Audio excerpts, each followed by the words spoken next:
Yo, the Graphic Show, baby. We back. Let's get it.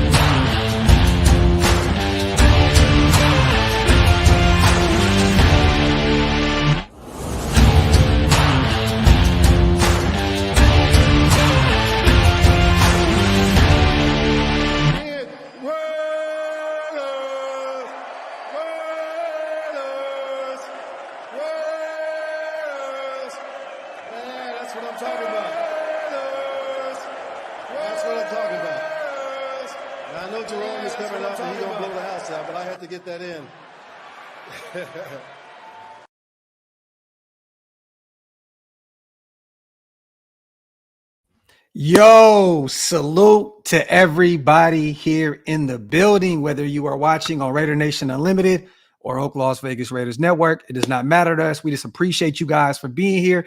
Make sure you guys wipe them feet, pay your bar tabs, meaning hit them thumbs up. Also, hit that subscribe button on both channels. I want to real quick say this, you guys. Shout out to you guys for getting me to my initial goal of 20,000 subscribers. Yeah. I appreciate you guys so much. We will be doing a party tomorrow night, I believe 10 o'clock Eastern, 7 o'clock Pacific time, right here on Oak Las Vegas Raiders Network, a celebration for you guys for allowing me to get to the goal of 20K.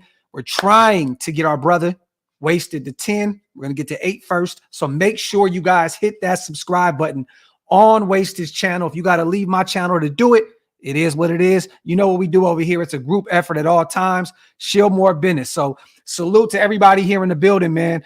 A lot to talk about today, you guys. We're definitely going to break this Chandler Jones a meltdown once again. It's like he waits 2 days before every Raider game to do this now. It's like a weekly trend.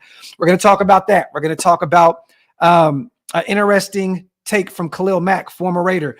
We're going to talk about the betting odds, the over and unders. We're going to break that down today as well. We're going to get our DraftKings on once again. But before we do that, salute to my brother Wasted Talent. What's good, bro? Man, I'm cooling, man. Had a terrific day, man. You know, it's funny, man. You know, that 20K, I remember when you kept saying, you know, when I get to 20K, that's the only thing I ever cared about, right? Yeah. I guarantee you this year, by the time the year is over, 30K. Let's go. 30K, man. 30K. Man. 15 for Wasted. And we're going to start off with some cool negativity. I love this. I get to pull my pistol out real quick. I've been keeping it in the holster a lot, but this guy, Raider Sway, dude, carry on with the show. We know. That's not what we do over here, King. We like to celebrate our accomplishments with our audience. So salute to you, King. Boom, boom, boom, boom, boom, boom, boom, boom, boom, boom, boom, boom, boom. That boy out of here, bro. Go watch somewhere else, man. There's plenty of other opportunities to go watch some shows on YouTube. You, sir, are dead in these streets, son. You're dead in these streets, son. But salute. Like I said, a lot to talk about, man. We're going to break down this Buffalo game once again. Also, you guys, we got 2 more days. The injury report came out. We can start there. We know Chandler Jones is not going to be there. He is not going really? Really? I had no idea. Yo. Jacoby Myers did not pass the protocols for the concussion, so he will not be playing this Sunday. So it looks as though Hunter and Trey Tucker, hopefully he's active, will get those reps in the slot. So I'm looking forward to seeing how we work that. Hopefully we get these tight ends involved too, man, in the passing game. But how do you feel about that up to this point? It looks like we're pretty clean right here, Wasted. We've been in West Virginia all week long. Chandler, we knew that. Jacoby, we knew that. It looks as though we're pretty clean, right?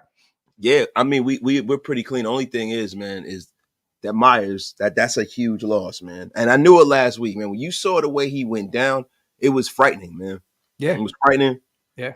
You notice how, like, the NFL is trying to clean up their image when it comes to the head injuries and things of that nature. So they didn't even ever show it again. I haven't seen it again since. But when he went down, he clutched that ball and held on to it. He was out cold. And to be honest with you, hope he's ready next week, but I don't see it. Like, I think he's going to be out for like 2 weeks, man. I'm going to be real with you. So, like, I wouldn't be shocked. I would not be shocked at all. But the good thing is that that's the great thing about having an embarrassment of riches at wide receiver. That's our deepest positional group. Yes. So now Hunter Renfrow gets to get back in that, that secondary role again. And he's great in that role. I think what they've been doing with Hunter Renfrow doesn't suit his skill set. Hunter Renfrow kind of being that third option. A lot of times he tries to do some of that backyard stuff he does. He's running into Devontae. He's running into other guys. I think now that, Myers isn't there, that opens the field up for Hunter Renfrow to be Hunter Renfrow. And he's a Pro Bowl talent as well. So I don't see a huge drop off. It's going to be a good thing for us, especially against Buffalo, because look, man, Buffalo, they have a great linebacker, but they have a lot of good slot corners, man. Tre'Davious White is a very, very good slot corner. And I think that matchup with him and Hunter Renfrow suits Hunter Renfrow. Definitely. And real quick, you guys, a lot of people hit me up yesterday about Jermaine Illuminor popping up on the injury report. He is playing. He is off the injury report. Actually, he hit me up yesterday. I'm not going to show the exchange. Waste has seen it. But he hit me up and said, I'm straight. I got rolled up in practice. I'll be good for the game. I said, good to know, brother. We need you out there Sunday. He said, I love this. Remember the second part of that message, Wasted? Oh, yeah. He said, I'm not missing a single game, my guy. I'm going to be an all-pro this year. I'm not missing a snap. So, Illuminor, that bar high, I love that. And I hit him with the talk that shit. You know what I mean? So, Illuminor will be playing this Sunday. I know he popped up on the injury report with an ankle injury, but he's okay. He was just got rolled up in practice. He will be out there. Do you have any take on this whole Chandler Jones stuff? I know we weren't going to talk about it anymore. But I have a big take on it. Okay, no, I want to talk to you about that. I want to get your take because people know I just dropped a video about an hour ago on it. And I feel as though at some point the NFL is going to have to get involved. This blackmail, threatening, you know what I'm saying? Like threatening your owner. This is blackmail, bro. This is actually blackmail. Like he's threatening his owner if he does not play him, that he will spill the beans on this big secret. I mean, how do you feel about this? I think that shows that it's one or two things. Either Chandler Jones is very mentally ill right now. And I never wanted to get on here and pontificate about somebody's mental health or lack thereof, right?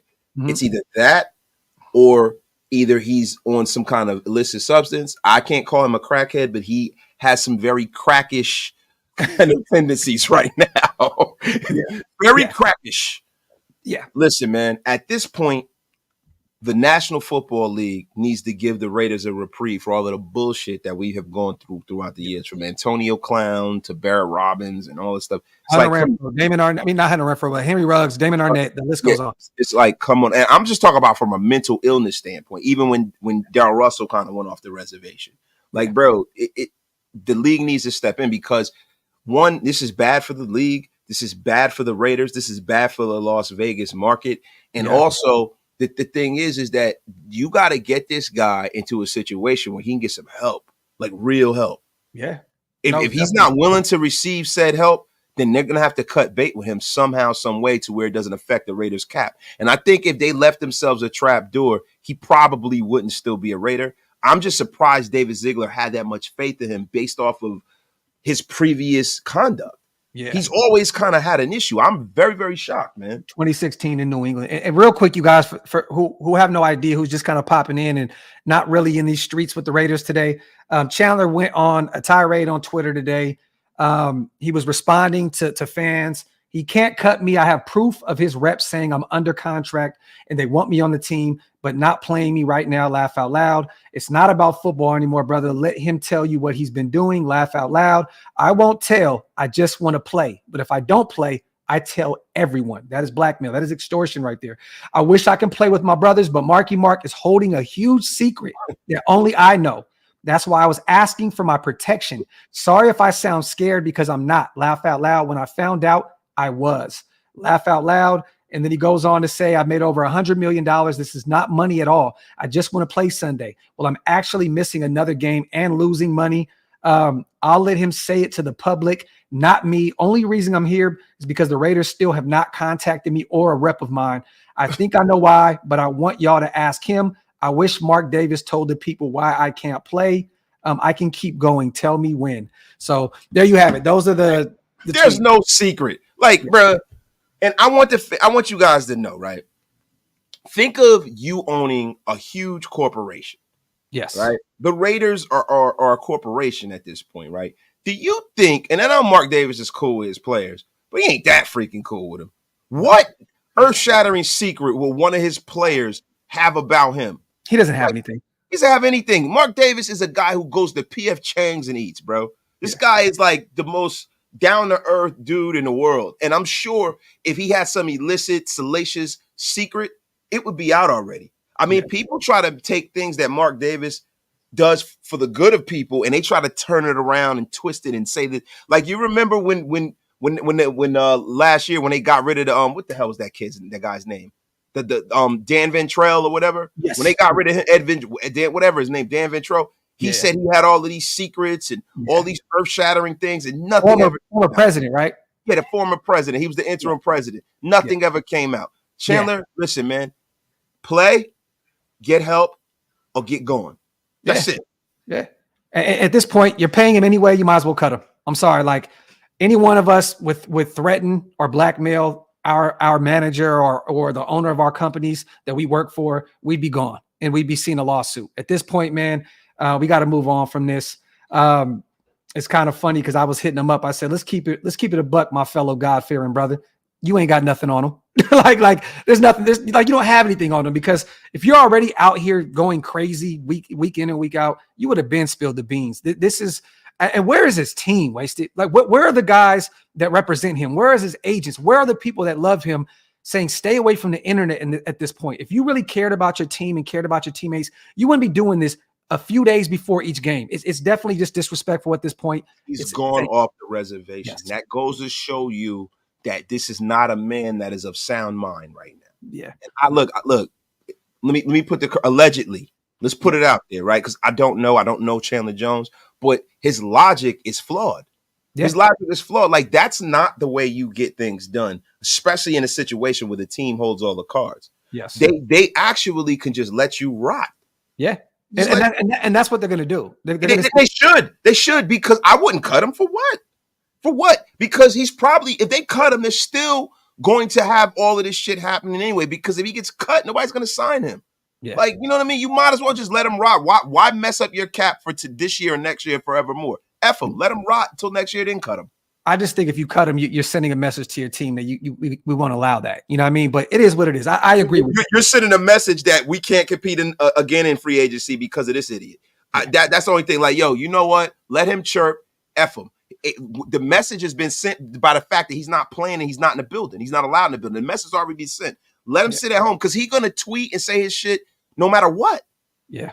Well, look, I'm going to tell you guys right now, I'm so over this Chandler Jones situation. It looks as though this is not going to change. He's probably going to do this week in and week out by not being active to play with his team. So it is what it is. Salute to John, man. Congrats on the 20K, King. I appreciate you, John. All us real ones see and know the work you put in for our team. We love you and Wasted and are sharing in a proud moment. I appreciate you, brother. That means a lot to me. Salute to my guy, John, always supporting Shield More Business. Salute to Mateo as well. Jacobs will have to have a huge game to keep Buffalo's offense off the field. I agree. I've said this since we've been talking about this game all week long.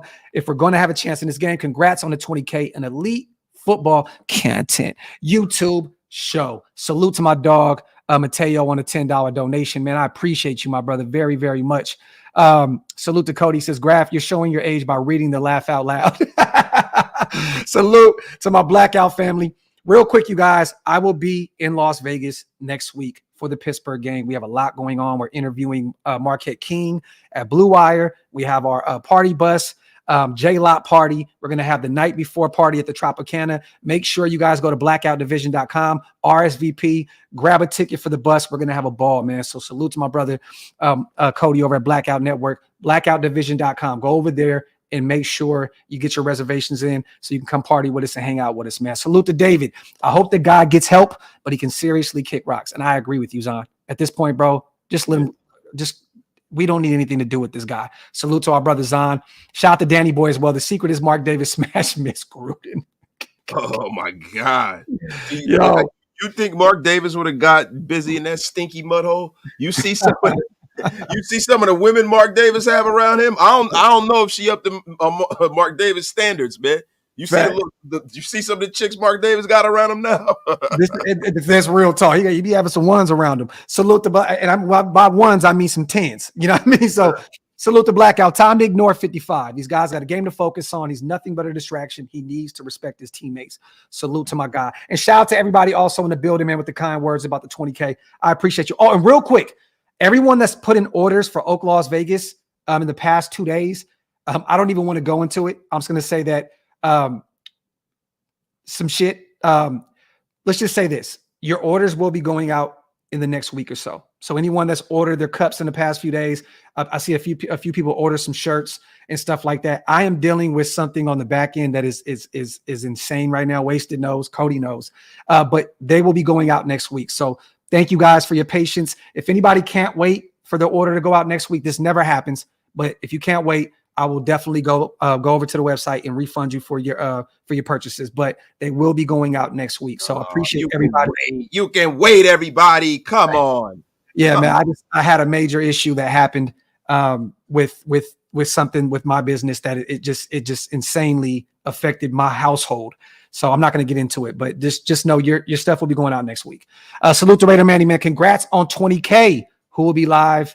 Who will be on live tonight's show? We're not doing the show tonight. Manny will be doing one tomorrow night, 10 o'clock Eastern, 7 o'clock Pacific. Going to have Shillmore on, trying to get Stu on, maybe Scout, maybe bring on a couple of our other family members that we do this with. So stay tuned for that. Also, let's break this down, you guys. Yeah, Primos, man. Chandler Jones is definitely affecting the Oak Las Vegas store, bro. He's the one that's over there doing damage on my website. But let's talk about this. Graham Cameron's stupid. He said asking for a refund on a coffee mug is wild. Graham, my brother, you nasty work out here in these YouTube streets. You would be shocked, King. You would definitely be shocked. Let's get to it. Let's talk before we get to the Buffalo situation and the betting odds, you guys. Let's talk about a previous superstar, homegrown talent. You know, we drafted him in 2014. Khalil Mack. This kind of resurfaced here. There's a new, he had an interview. I forgot who it was with, but apparently Wasted. I'll bring it up on screen. You know what? I don't, because I don't want to read this whole article. Diatribe and everything. Yeah. And the gravity of it, bro. I'm just going to say this. He was on the Green Light podcast with former Bears teammate Chris Long, okay, where he discussed the move and why he believes the Raiders were not willing to trade him to San Francisco, even if the Niners had submitted a better offer. So this is his words, and I quote, "And then you see they sent me to Chicago, which perceivably was supposed to be the worst option." Mack said, "I thought San Fran was one of the top offers. I feel like they offered technically the best deal, but they wouldn't take it from San Francisco because they knew the potential of what could be or what could have happened." And at that point, 2018, they had Fred Warner, they had DeForest Buckner, they had Eric Armstead, Richard Sherman, they had Tart at safety. That would have been a tough pill to swallow, right? To watch Khalil Mack go to San Francisco, play with that defensive line, and potentially win a Super Bowl in year one. That would have definitely sucked. And I get why Gruden would have did this. I know he was trying to move on. I don't get why he got rid of Khalil Mack. Don't get me wrong, but Gruden. Yeah, Gruden is just Gruden. But for him to send him to Chicago and take the less offer, what did we end up getting in that deal? Was it 2 firsts? Yeah, we got Josh Jacobs actually. Yeah, but you know, apparently the Niners offered more. Me personally, my Northern California-ness, you know, born and raised, I wouldn't have sent him to the Niners either. Me personally, but you know, I mean, go ahead, Wasted. What you got on that, bro? Bro, do you think that Mark Davis, he didn't want to sign off on it anyway, right? Probably, but it was a financial thing. But yes. We were still in Oakland when this happened. Yes. That's like a lot of times the Mets and the Yankees don't do trades because it's the same town. Yep. Oakland and San Francisco is not the same town, but essentially it is. There's no way that you can do something like that. You just can't. That's like freaking the Lakers trading Kobe Bryant to the Clippers. Yeah. You can't do it. It would be it was already a public relations nightmare. And you're going to have Khalil Mack right over the bridge to no freaking way. That would have been a disaster. It would have been a disaster. A disaster. I totally imagine our fan base would have been so pissed watching them literally just go across that bridge and potentially probably win the Super Bowl. Probably win the Super Bowl. That would have been terrible, man. So I don't know why, you know, we keep talking like why this keeps coming up. I don't know why they keep talking about it, but I can tell Khalil Mack still has some feelings for the Raiders, and me and Wasted agree behind the scenes. At some point, he's going to come back and retire a Raider, right? I mean, I think he's going to be just like Charles Woodson was. I think eventually when the timing is right, Khalil Mack. So I'm not getting rid of my Mack jersey. You know what I'm saying? Never wanted to go. No. The problem is, man, we have this thing where we're very nostalgic with older players and players that play for the Raiders, but it's almost like we like to mire in the pain. Yeah. We need to let this shit go. Yeah. We need to let it go, man. I'm tired of it. It's like, yo, all of these little issues, it's like Raiders herpes. It just pops up at the inopportune time. Yeah, man. You know, it'd be right when you're about to get lucky and shit. Bump, bump, bump, bump. It's all bad. Yeah, does somebody say Raiders herpes, man? Hey, man. Hey, let me tell you why I didn't trade Khalil Mack. Let me tell you something, man. I never wanted to trade him anyway, man. Mark Davis was broke as a joke, man, and I had to get rid of him, man. But I'm going to be honest with you, Graphic. Khalil Mack was a big fatty, man. He was out of shape. To get him out of here, man. You know what I mean? There was no way I was going to trade him to the 40 whiners, man. At the end of the day, man, you can say what you want about Chucky, man, but I'm a Raider, man. I want to see those. I don't want to see those bums with Khalil Mack. So I traded him to Football Siberia, which is the Chicago Bears. And he didn't win a damn thing just like I thought. So if I ever did anything right, man, I got you Josh Jacobs, and I traded his ass out of here, and he still hasn't won anything. So you knock on wood if you're with me, buddy. Football Siberia. Salute to Juan. What's the difference between the Buffalo Bills and a dollar bill? A dollar bill is good for 4 quarters. Let's go, Raider Nation. Let's beat them. It's Hemi G era. Salute to my dog Juan Morales on the $10 donation. Salute to our brother Patrick B. Always want to see more of Malcolm Kuntz on the field. I think he's better against the run than he gets credit for. He definitely can get up a pass rush. And this is a homecoming. Patrick B. Salute on the $20 donation. He's from the area. He played at Buffalo. I do believe that we are going to take, we're going to allow him to go out there and play his game this week. We're going to need as much help. We see how much Tyree struggled, I'm saying, in week 1, his first game in the NFL. Malcolm Kuntz will be unleashed on the other side of Max this coming Sunday. It's a homecoming. He's from the area. His family's going to be there. I'm telling you now, man, Malcolm Kuntz is going to have a coming out party this Sunday, Wasted. I'm calling it right now. I hope so. But I don't know what is going on, but they have this thing with playing him like 10 consecutive plays. It's like they put him in for 2 plays, they put him out. Like at this point, he's not a situational pass rusher, bro. He is a pass rusher that we need. The only situation should be that he's starting and they spell in Tyree. They have Tyree starting. He doesn't know what the hell he's doing. Yeah. They need to take Tyree. And everybody's like, well, his first step is bad. That's bad on the defensive line. I don't give a damn. Take him and put him on the defensive line, bro. Like, I'm talking about in the interior defensive line, not as a defensive end, man. That's what I want to see. I want to see Malcolm Kuntz stay at end. Let me read these 2 supers, and I got an idea, and I put it on Twitter, and I want to see I know you'll love the idea, but I want to see what you think about this. Real quick, shout out to John. These ex-players be salty as fuck. Friggin' scrubs. This is factory outlet, John. Salute to Wade as well. We need Mad Max. What Mad Max shit will be deadly up front, man. I was hoping at some point we would have seen Max and Mac. That would have been phenomenal, but it is what it is. Salute to Wade on the $5 donation. What do you think about this, Wasted? Not too long ago, DeForest Buckner said that he didn't want to be around for a rebuild out there in Indianapolis, right? Indianapolis is 0-1. They can use a receiver. Right, they can definitely use a receiver. What do you think about? They're in reset mode right now. They're definitely in rebuild mode. I know that DeForest Buckner is probably the best defender, outside of who else? They got Shaq over there. You know what I'm saying? But what do you think about throwing them Hunter Renfrow? They can use a receiver. He has a few years left on his deal, and giving them a second round pick. A second and Hunter Renfrow for DeForest Buckner. He's 29 years old. He just had a phenomenal game in week 1 where he took one back to the house.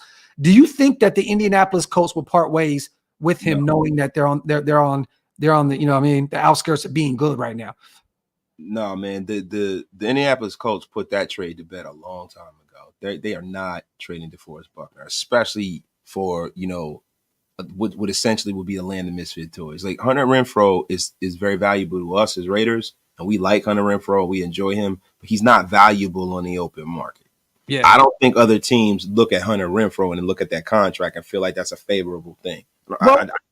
Well, he fits their timeline. He's still really young, right? What do you have? 2-3 years left on his deal. I mean, he fits what Indianapolis is trying to do. But he doesn't. You get Anthony Richardson another weapon. You got to provide as many weapons as possible so you don't literally just kill Anthony Richardson's confidence at the beginning of his career. Like, you got to give him more weapons. Yeah, but the thing is, though, some people don't view Hunter Renfrow as favorably as we do. Like, a lot of people look at Hunter Renfrow as a flash in the pan. This would have been the year for him to get his value up to be trade bait. He hasn't done anything in 2 years now, right? And then he's getting paid, right? And then also people might think that Hunter Renfrow might have been an aberration at this point. So I don't see that happening. I don't think that would be enough to get DeForest. I don't see it either, but I'm just saying Hunter Renfrow in the 2. Are you doing that? I would do. Come on, bro. Because I'm sick of this shit, bro. I'm gonna be honest. Our defensive tackles, our starting defensive tackles, are Bilal Nichols and Tillery, bro. And then you look at the other guys, Jenkins and Adam Butler. You know what I mean? Then you keep draft. At the end of the day, we said this before too. Just let Nesta J go out there and see what you got with your young guy. But at the end of the day, man, we have to address this defensive tackle position at some point. I'm so sick of just trying to put a wig on a pig every year at the defensive tackle position. It's disgusting, bro. Like, at some point, they're going to realize you're not getting any pressure from the interior. I know that we're only in week 2 and they want to give these guys a shot. But at some point, you have to say, I believe in this team. I believe in the defense. Let's go out. We freed up $10 million. We have all our draft capital and a bunch of money next season. Make these calls to these teams with these star defensive tackles and see what you can do. Because I'm sick of this shit, bro. I mean, we could, and I don't want to talk about Jalen Carter. Had a phenomenal game once again and only played, I think, 40% of the snaps last night with Philly and had like, oh my, I don't even talk about the pressures and all that. All I'm saying is at this point, you have to address the defensive tackle position, period. And I'm sick of this shit, bro. Bro, this is the problem. With our luck, we'll get the defensive tackle who used to be good and get him on a downswing. Like, people are not going to trade you a young star defensive tackle. And for DeForest Buckner and the way Irsay is not of sound mind. He doesn't make sound decisions as an owner, right? And that's why you make the call. Yo, and it's the thing. He meddles and he under evaluates certain players and he over evaluates certain players, right? He's essentially just letting Jonathan Taylor just twist in the wind, right? Yeah. He disrespected that guy. You draft Anthony Richardson on a team that, they think he could be a star. They did nothing to put anything around him. They did the same thing to Andrew Luck. They let Andrew Luck just get destroyed for years and years and years. They never drafted linemen. They never went out there in free agency and went and overspent for people. So Jim Irsay's not the sharpest knife in the drawer. They're not going to trade us DeForest Buckner. You know what? Then send him Chandler and Hunter Renfrow for DeForest Buckner if he's not the sharpest tool. Hey, Irsay and Chandler can party together. They have a ball. Real quick, let me get these supers in. Salute to Gio. Congrats on the 20K, man. Y'all work hard and bring that content. The nation appreciates it, man. Content. Also, I rewatched the Denver game. Defense played much better than I realized. Spillane, Jacorian, and Merrick in particular stood out. Salute to Gio on a $20 donation. My brother, I appreciate you and everything that you do for the channel. Salute, King. And I couldn't agree more. The defense really played a good game out there. Salute to JT, our dog, the resident Shieldmore comedian, wasted rocking the red. So tell me, gents, can you see Hunter having a bigger role in Epps with the pick? Calling it. My uncle got herpes from grapes. So, hey,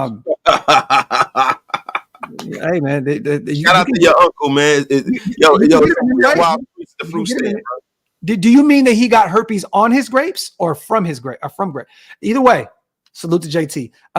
I think he's going to have a bigger role this Sunday. He has to. With Jacoby Myers out, he has to have a big game, or at least you got to look at him a little bit more. You know what I'm saying? Like we didn't throw the ball to him one time in week 1, so I definitely think that he's going to see more of the field. But they're also going to bite down on him, knowing that we need him to play a bigger role this upcoming Sunday. So, but definitely, I hope Hunter is very active for us out there. We need a productive Hunter Renfrow in week 2, and I hope that Marcus Epps gets a pick because he didn't look too good in covers last week. So I'm hoping that would be really good for that kid's confidence moving forward. He didn't look bad, but he gave up big plays. Like, as a whole, I think Marcus Epps did okay.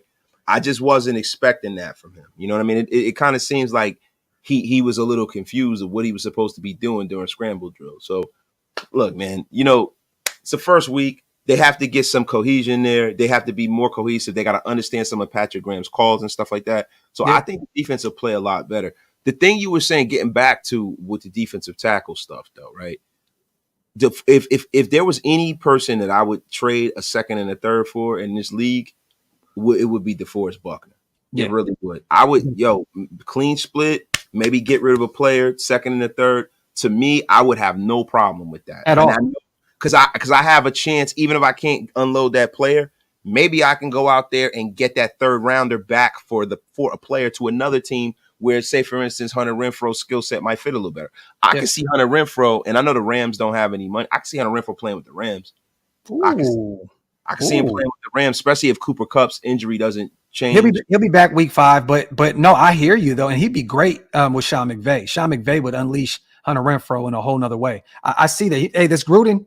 That's Gruden's family tree. Yes, that's baby tree.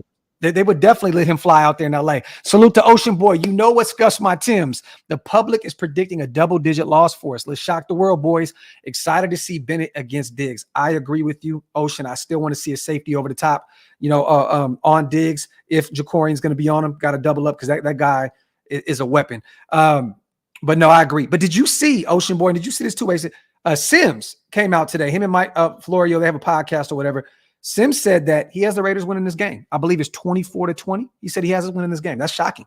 It's not shocking. Chris Sims always supports the Raiders. Well, I'm just saying from that platform. I'm like, Chris Sims always supports the Raiders. I can't remember a time where Chris Sims shit on us. It's always his partner. I hate Mike Florio. I think Mike Florio looks like a ventriloquist dummy, and I think he's a hack. And I don't know what his problem is with the Raiders, but F him. Chris Sims, shout out to you, yo. Shout out to the homegrown Jersey boy, Chris Sims, man. Salute to Mondo. When was the last time we had a good good DT? What was it? February 33rd. Never worry. Tommy Kelly. Yeah, never worry 33rd, Mondo, pretty much. Tommy Kelly. Come on, Tommy Kelly was a beast, bro. No, I'm not saying he's not, but bro, it's been decades. That's how long it's been. Like we haven't had a great DT in forever. Well, Tommy Kelly, that was 2000. Yeah, it's a decade, like 2012. Yeah, it's been forever. You know what I'm saying? Right. Yeah, my kid, my youngest wasn't even. Oh wow, shit. Hey, it's been a long time. Reviews. Colts fan right here. Okay, yo, Docs. I'm not gonna lie. Just like Gilmore asked out and left, if we are trashed by the deadline, we might move Buck to get something valuable. Keep up the good work. So it's definitely something to eye, man, because if Indianapolis shits the bed, in which I do think they will, and this, like they're young, man. You threw Anthony Richardson out there to the Wolves, and you know what I mean. And they have Pittman. I like him a lot. I know you think he's kind of overrated, but I like Pittman. They need another option. They need another receiver over there. I think that Hunter Renfro will work perfectly out there with Anthony Richardson, man. But yeah, that's something to keep an eye on. Shout out to my sports reviews. Shout out to our brother Q. Florio has a real punchable face. This is factory outlet. Factory. He definitely has a punchable face, punchable voice, everything.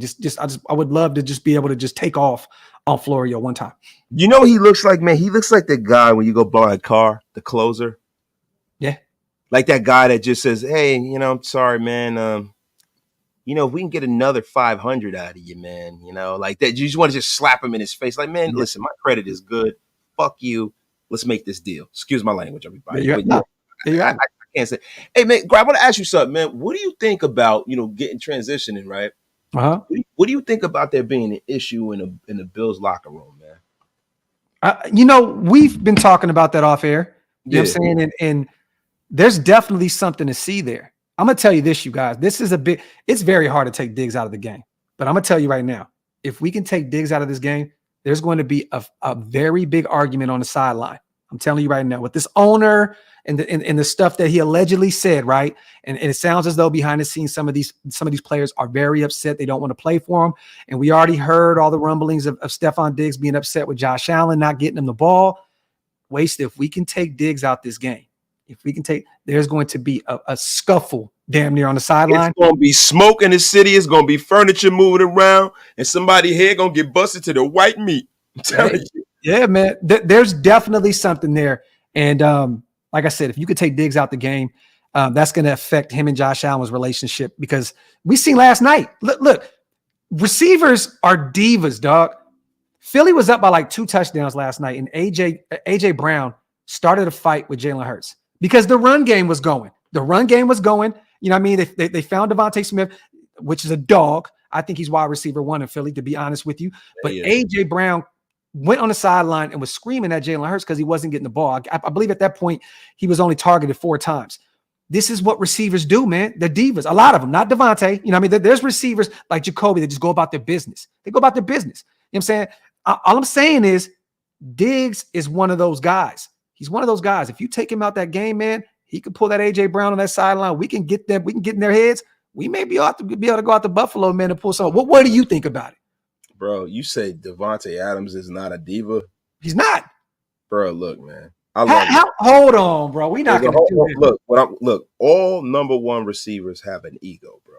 And if you don't, we have an ego. You have an ego. We all have egos. Of course, bro. I have a humongous ego. You know that. What I'm saying is that listen, bro. If you don't give him the ball, this is not Devontae Adams circa rookie year, second year. He's a superstar. If you don't target a superstar receiver, they all get pissed off. So I don't want to put that, and say that, I hear you. He was like Jerry Rice was a diva. No, fucking they all are, bro. Michael Irvin, Rice, Tim Brown. But wasted. You're up by 2 possessions, okay? And you're running the ball effectively. They're pretty much taking Jalen Hurts in the passing game out. They had to run the ball. Thank God for DeAndre Swift for giving me 30 points in fantasy yesterday. But all I'm gonna say is they were running the ball effectively between who was it, Bart out there, and they would never do that. That's egregious. But I'm saying that's what I'm saying though. Number one wide receivers, they want the ball, bro. Like, but did you see Devontae Adams on the sideline screaming at his quarterback up by 2 possessions? No, but you know why? Because you'll never see that because they target him more than anybody in the league. But the thing with A.J. Brown is that I think A.J. Brown doesn't realize something. You not the number one option, brother. No, not at all. And I heard him and Devontae Smith, and they were talking about, people in the Philadelphia media saying that Devontae Smith's the number one option. And they were like, oh, I think, they were trying to like kill it before the season. Mm-hmm. What happened yesterday shows that, there are not enough footballs to go around in Philadelphia because like they are a run first team. They have a quarterback who is damn near like a running back, right? So when they actually throw, there's not enough balls to go around. Like with the Raiders, we are a pass first team. Even though we have Josh Jacobs, we run the Earnhardt Perkins system, right? So it's very balanced. Whatever game the situation dictates. I don't think A.J. Brown is going to see the ball a lot at all this season, bro. And I think he knows that. If you look at how many times they threw, how many times did they throw, bro? For him to get 4, I think it's more of a ratio, right? Like, so say for instance, you throw the ball 30 times. If A.J. Brown only sees it 4 times, bro, out of everybody, bro, that is like, if that lets you see that you're relegated to being the Z, bro. You are not. I hate it because right after that, bro, they went and targeted A.J. Brown. So it's like he went on the sideline and literally cried about it and then got the ball immediately. And then there was a nice Jalen Hurts found him in the end zone for a touchdown. They got called back on a holding call or something like that. But he literally went right to A.J. Brown after that. And I get it. He had 4 receptions yesterday for 29 yards. He was targeted 6 times. But the thing is, Devontae Smith was targeted 5 times. A.J. Brown was targeted more. Guess what Devontae Smith did? 4 receptions, 131 yards, a TD, averaging 32.8. So he let his play. I think A.J. Brown, I don't think that's going to work, man. I think, and that was some of the issues with him down in Tennessee. It wasn't that he was a diva, but he felt like he wasn't getting the ball enough. He felt like he wasn't getting used enough. He sees guys like DK Metcalf, who A.J. Brown was the number one guy at Ole Miss, right? Mm-hmm. DK Metcalf has had a better career than him, really. Yeah. You know what I mean? He's more notable than him, really. I don't know, man. I think there's something going on up there. I think bro needs to go somewhere and just have him be the number one option. And he, and no disrespect to none of the other wide receivers. I'm just saying, number one receivers, bro, are all divas. They want that damn ball. And if you want that ball, you better be targeting them, man. I'm just saying, if I'm not targeted one time and we go out and win a game by double digits, I don't really care. You know what I'm saying? Like, to me personally. And I think Devontae Adams is that kind of play because Devontae Adams is a Hall of Famer.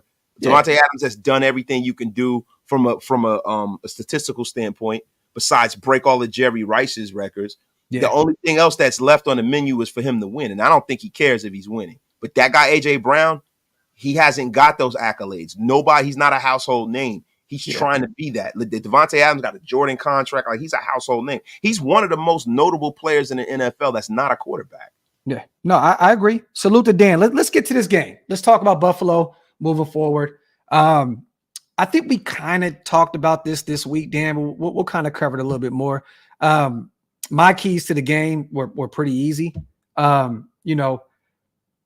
I think, is 29th in the league or 28th right now against the run. It's only 1 week. So we know that Breece Hall gashed them in week 1, but he had 1 rep of like 83 yards. So he had like 120 yards on the ground or something like that. But one of those carries was 83 yards. They played the run not too bad outside of that. Don't get me wrong. You can't really give them their kudos because the dude ran off for 83 yards. So it is what it is. But you got to get the ground game going. You got to get the ground game going. You got to get Josh active. You know what I'm saying? You got to make sure that run blocking is better than was week 1. I think they had us rated 12th, and me and you agree. We're like, where does that stat come from? I don't know where it came from because they were not opening holes for Josh Jacobs at all week 1. You got to create those holes to have your lead back, be able to get that ground game going. You got to keep Josh Allen off the field, keep that offense off the field. And, on the defensive side of the ball, create pressure. I don't know if we're going to be able to do that because, we got Malcolm Kuntz and Tyree Wilson on one side. We know that Cham's not going to be out there. Got to create some pressure because you want to make Josh Allen create turnovers. What we were saying the other day, he has like 83 since 2018. Like he's 83. So he's a walking turnover. He's a walking turnover. But see, this is the thing, bro. You don't really have to get pressure on Josh Allen. Josh Allen gets himself sacked a lot because of the way he plays, the way he steps up in the pocket, the way he runs around, and you know what I'm saying? Because he's a physical quarterback. What you have to do is make sure when you get him in your midst, you have to wrap him up and tackle his big ass. You got to hit him. You know what I mean? Because Josh Allen is he's there to be hit. He reminds me of a more athletic, we said this the other day, a more athletic Roethlisberger. Ben Roethlisberger. Roethlisberger was a guy who never shot away from contact. Cam Newton as well. Those big guys like that, they're out there looking to hit you.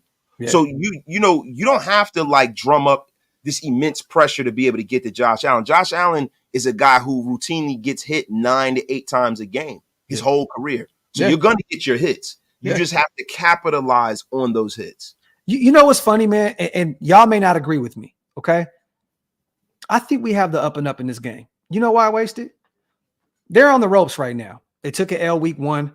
All the shit storm in the media about their owner and the racial shit, and then Stephon Diggs being unhappy. Josh Allen is hearing all the noise about him being a walking turnover. Us being in the East Coast in West Virginia all week, getting acclimated to that Eastern time zone. All these players right now are very, very in tune with each other. And what I mean by that, they're saying all the right things. They're like, we got a chance to hang with our brothers. This trip has brought them a lot closer, being in the middle of nowhere in West Virginia, where they're forced to be around each other. This isn't Vegas where they all go to their respective homes. They go out and kick it, hang out. They've gotten the opportunity all week long to build that camaraderie, build that brotherhood. And I think going into Buffalo, these guys are just, everything is clicking. You know what I mean? Don't get me wrong. It still has to translate on the field. I think it does, man. Like, I feel like everything is on the up and up with us, and everything with their organization is just down right now. And I have a feeling that we can catch them on the rope so we can go out there and steal a win. I mean, what do you think about that? Man, I totally agree. I mean, we talked about this earlier today before we got on here. It's funny, bro. And I want to say this before I give my take, right? I wish that you guys can hear some of the conversations we have talking to each other on the phone. They're better than the shows. I'm going to be honest with you. They are. You know what I'm saying? It's just a lot more expletives, right? Yeah. But the thing with this is, if we know nothing, we know a toxic environment when we see one as Raider fans. Yes. Right? Yes. This, to me, reeks of the 2017 team, Jack Del Rio's last stand. This reeks of that. This looks like that. They can say whatever they want in the media, but us as Raider fans know when we have a toxic environment around this team. Yeah. That in Buffalo, that's a toxic environment. And when you have the quarterback and the number one offensive option at odds, it is not good. When you have an offensive coordinator who looks like he is not the man for the job, it is not good. And when you have a porous run defense, which, look, Pro Football Focus had an article about the toughest running back challenges the Bills will face this year, because it was already a well-known fact that their run defense was not good. And you know who got the highest grade from PFF? A 96.1 grade. The number one threat to the Bills this year as running back. Guess who that is? Josh Jacobs. Yes, sir. Yeah. Yes, sir. And let me tell you something. Get ready for, that Patriot way kind of thing. Yeah. Get ready for a coach that schemes to the opponent, a coach that schemes to the weakness of the opponent. Get ready for a refreshed and revived team that is together all day. They're in a lovely place in West Virginia. There's a bowling alley, a movie theater. The camaraderie is kumbaya. They're coming off of a win. There's been positive, happy feelings like Frankie Beverly and Mays all off season. It is going to reap benefits. We will go into Buffalo and we're going to slam that jabroni they have at quarterback on his back, and we are going to win this game, bro. I love it. Salute to Patrick B. The O-line in Buffalo does not look strong. They definitely have a few weaknesses. Very beatable. Salute to our brother Patrick B, man. Appreciate you, King. For real, for real. Let me see. So you're giving us your B game. Teaser crazy. Nah, look, this the thing, Teaser. There's certain things that are not for public consumption. You know what I'm saying? And I'm gonna tell you something. Wait. Where's that comment at? What was it? Well, Dan TC said, so you're giving us your B game content, right? Oh, yeah. Yo, Teaser, look, that is some of the things we talk about ain't for public consumption, but I'm gonna be honest with you. You would be cracking up if you heard some of it. You would be dying. I'm telling you. The funniest, look, you think we break each other's chops on air. Oh my Lord. Yeah. Oh yeah. It's even more outside of this. But hey, tomorrow's show, 20K show, we're gonna have some fun. So yes, sir. Tune in tomorrow, Dan, if you want to see some craziness and shit. We'll try to keep it clean a little bit. We got some sponsors, real quick, man. woodsandwhiskey.com. If you guys have not gotten any of that goat whiskey, make sure you go over there, woodsandwhiskey.com. Tell them we sent you. But we're trying to clean it up a little bit, man. We understand this, right? We're still gonna talk our shit. We're still gonna do everything that we do, but we also understand that some of those doors won't open if you conduct yourself a certain way. And to be honest with you, we and ever since Graf and I have been rolling, what the message has always been, from myself, right, has always been, hey, let's clean our act up so we don't got to clean it up when this thing takes off, right? There you go. And you know what? And Graf felt the same way, and that's why it is what it is over here, man. Yeah. So for all the bums out there, take notes. We had to clean up our act and clean up our company around us, man. And we just had to. Yeah, man. You know what I mean? So, and shout out to Archive. He said, "I'm hype off y'all. Let's go. That's what we're here for, brother. That's what we're here for, to spawn some optimism into the nation. You know what I'm saying? Let me see. He said, what's Skinny Andy doing? He will be active with us this weekend. So stay tuned. He in the gym. That's what Andy doing right now. Max. Salute to Elite, Great Day, Graf, and Hammer. Oh no, so you must have had that in for the phone show. That must be just already just Elite. You will be unceremoniously blocked if you ever call me Hammer again. Blocked. Yo, salute to Sherry too. I love you guys. You are awesome. Let's go. We love you too, Sherry. We appreciate you, family. So let's talk about a little more about this game. I kind of gave my takes. I mean, what else do you have on this Buffalo game for us, man? We're 2 days away. We're going to talk about it a little more also tomorrow night. We're not going to go a whole 20K show without talking about the game, but just give us a few, maybe a few bold takes, man, a few hot takes on this game come Sunday. I have a few hot takes. I have Josh Jacobs going for 130 yards, over 130 yards. Oh, DeAndre Swift-esque. Let's go. Yes, sir. I have Hunter Renfrow scoring a touchdown in this game. I like that. Hunter Renfrow, early and often. Hunter Renfrow, 10 receptions, tutty. There we go. And I also have Jimmy Garoppolo throwing for 300 yards in this game. Ooh. And that is not just conjecture. And I'm going to tell you why. Okay. Jimmy Garoppolo makes his living underneath, right? He makes his living underneath, right? Yes. But the thing about Jimmy Garoppolo is when he has his back against the wall and he has a clean pocket, Jimmy Garoppolo can sling the football with the best of them. He will throw the ball down the field. San Francisco, he wasn't a deep ball thrower, but he was an intermediate ball thrower. And I think that Devontae Adams is primed to open this game up. When Devontae Adams opens this game up, everyone else is going to eat. I think it's going to be I think it's going to be an offensive showing today, man, because the Buffalo Bills don't really look like they've been able to stop anybody. Like I got Jimmy with 230. I got a little modest 230, 2 TDs. A 300 sounds a lot better. Here's some bold takes right here. And I really believe this. And I'm not just saying this, you guys, just to say it to be different. Okay. we're going to get a little creative here. All right. I got Marcus Peters with a pick. I already have that. I already said that before. You know what I'm saying? I think that he's going to go out there and take advantage of Josh Allen and this turnover problem. He gets a pick. I got Malcolm Kuntz with a sack and a half. A sack and a half. He splits one with Max. He gets one himself. Okay. How about that? Big pause if necessary. All right. Here's the big one right here. Pause if necessary again.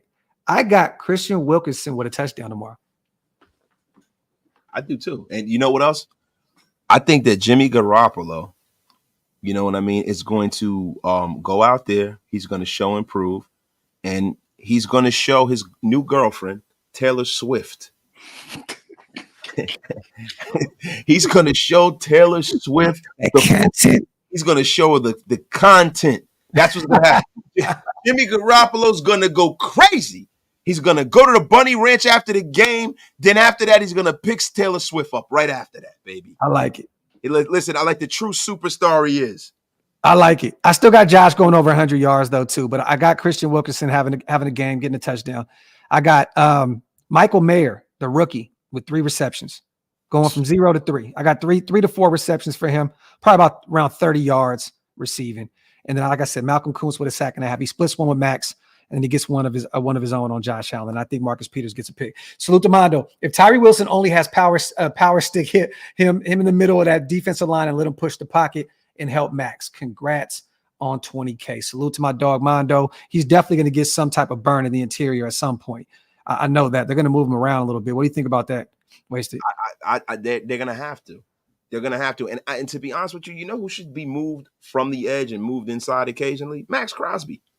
Ooh. I think that Max Crosby should be moved and schemed the same way they do with Micah Parsons. Micah Parsons is very successful because they scheme and they put him in situations where he's one-on-one a lot. They put him in the middle. They put him outside. They put him all over the place. I think the fact that, we're not getting that push in the middle and, we're talking about Crosby break and contain, right? Yeah. So now you put him in the middle. Let him generate that push for Kuntz and for the young pup. Okay. Let them get their confidence up, man. Let's keep them guessing a little bit. Speaking of Michael Parsons, this is crazy. I don't know if you've seen the news today, but at practice, they've been triple teaming him at practice all week long in preparation for the Jets. That's crazy. Triple teaming Michael Parsons at practice to get him ready for the Jets. That's crazy. That's crazy. Yeah, but it's crazy, but it's a good thing because if they triple team him, you can't leave Mozzie Smith and freaking DeMarcus Lawrence. Yeah. And shout out to my man Lunatiz Pale Moon. Our Cowboy fan who comes in and rocks with Shieldmore. I love it. We got fans of other teams that come over. Carolina, Baltimore, all across the board. That means that's real content. And you know what? And for those who are fans of other people, real content. We're going to be talking about the odds here shortly as well, you guys. We're going to be breaking down every game in the NFL. We're talking Raiders first. In the last 30 minutes, we're going to break down the over and unders, and we're going to pick our picks for the week. Salute to JT. Hammer rocking the red, I see. By the way, let's not forget teams on a short week after a loss have a 79% loss rate. As far as the grapes, he put 4 of them in his by accident. Yo, JT, god damn, bro. That's that real nasty, disgusting content. Hey, man, I'm here for it, man. I'm here for it, man. Salute to Big Mike. Tent Gang is in the building. You already know Big Mike. Hell of a show the other night with you and Andy, too. Shout out to Big Mike, man. But, listen, if you guys ever in your life call me Hammer, you will all be blocked. You guys are lucky. You are lucky. The next show, Graf, I want to do the chat. You guys will be unceremoniously booted from the chat. I love it. So, real quick, you guys, one more time for those who are just coming in. We're over 800 people deep in the building. Injury report, Chandler's not going to be out there. We know why. Jacoby, we know why he's not playing. Other than that, we are healthy. Everyone is good to go. Buffalo has no injuries to report, so they're healthy. They're going to want their get back this Sunday. So there you have it. Give us a final score real quick, Wasted, before we get to our next segment. Because I know a lot of people are here for Raider content. We're going to lose a few people talking about the National Football League as a whole. So get your prediction in real quick. 24-17 Raiders. 24-17. I got 31-28 Raiders. I like it. So we both got our team going 2-0 back to Vegas at home where we faced the Pittsburgh Steelers on week 3 going 2-0. I love it. I love it. All right, let's break some of this stuff down, you guys. For those who are interested, we're going to start doing our NFL betting odds, spread, over and unders, all that stuff right now. So if you guys want to stick around, we're going to do this once a week. We're going to literally talk about everything NFL, but the Raiders are in this conversation. So stay tuned for it if you want to talk about it. We're going to present this real quick, share the screen. Once again, you guys, salute to everybody in the chat. Make sure you guys wipe them feet. Also, hit that subscribe button on both channels. Thank you so much for getting me to 20K. We're almost at 20.1 already. So salute to you guys. Run, waste his numbers up. Get them to 8K immediately. Make sure you stop what you're doing and go hit that subscribe button on Wasted Talent, Raider Nation Unlimited. You already know what it is. All right, let's get the betting odds up and let's talk about it. Boom. All right, we're going to start right here. With the reigning Super Bowl winners, the Chiefs. They're going down to Jacksonville in week 2, coming off that terrible L week 1. They do have Travis Kelce and Chris Jones, both active wasted. So we have to look at that, right? They're playing the Jaguars. The Jags are a very formidable opponent. They kind of looked a little suspect against the Colts week 1, but they're going to be all right. Over 51, under 51. They have Chiefs at minus 3.5, Jags at plus 3.5. What do you first and foremost, what do you have? Do you have them going over 51 or what? What do you have? And I got to definitely take the over. You got 2 of the better quarterbacks in the National Football League, so it's going to be scoring. Yeah. Neither one of these defenses are world beaters. The Kansas City Chiefs secondary, their young secondary has been very, very good, and they're getting Chris Jones back, but they're getting a Chris Jones back that's not in the best shape in the world.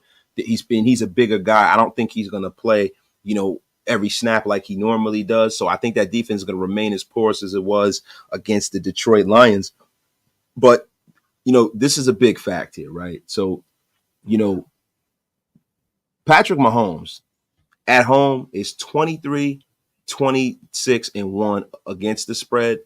And on the road, he's 26, 18, and 1 against the spread. Patrick Mahomes is 10-1 when playing road neutral after a loss the previous game. In tight games, of spreads of 3.5 or less, Mahomes is 15-6. Mm-hmm. Like I always say, you got to take the Chiefs if you like your life depended on it. And I hope that they lose, right? Mm-hmm. But I'm talking about from a gambling perspective. You got to take the Chiefs. I'm taking the over.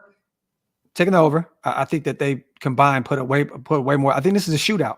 I think, and I'm the total opposite than you with this way. So I think Chris Jones plays damn near every snap.